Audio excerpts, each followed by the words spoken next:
မင်္ဂလာပါရှင်ဒီနေ့ညီမအိမ်လောက်3ခုနဲ့လူကိုကြည့်တဲ့လောက်တစ်ခုပြောပြပေးမယ်နော်လူကိုကြည့်တဲ့လောက်ရင်ပြောပြပေးမယ်အလုံးနေရာကတော့ပန်းနာမှာရှိတဲ့အဖွားကိုကြည့်တဲ့လောက်ပဲဖြစ်ပါရဲ့ရှင်အဖွားတက်90နှစ်လစာကတော့တစ်လ15000ပေးတယ်နားရက်4ရက်ပေးတယ်မနားရင် OT 600ပေးတယ်နော်ပထမလောက်ဒုတိယလောက်တစ်ခုကဒီ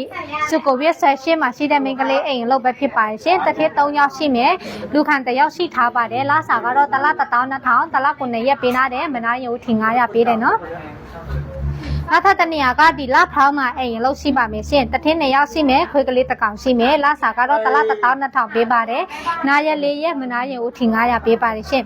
နောက်ထပ်တစ်ခုကဒီပထုံဌာနီမှာရှိတဲ့အိမ်လောက်ပဲဖြစ်ပါတယ်တထင်း2ယောက်ရှိမယ်ကလေးလေး2ယောက်ရှိမယ်နော်ခလေးထိန်းတဲ့သူကရှိထားပါတယ်ရှင်လစာကတော့တစ်လ12000ပေးပါတယ်နားရက်4ရက်ပေးတယ်မနားရင် OT 900ပေးတယ်နော်ဒီအိမ်လောက်3ခုနဲ့လူကြီးတဲ့လောက်တစ်ခုကိုဆက်မြင်သားတဲ့ရှင်တော့ရုံလာဖောင်းလေးဆက်ရှင်းမှာအလောက်လာစမှတ်ထားလို့ရပါတယ်ရှင်ကျေးဇူးတင်ပါတယ်ရှင်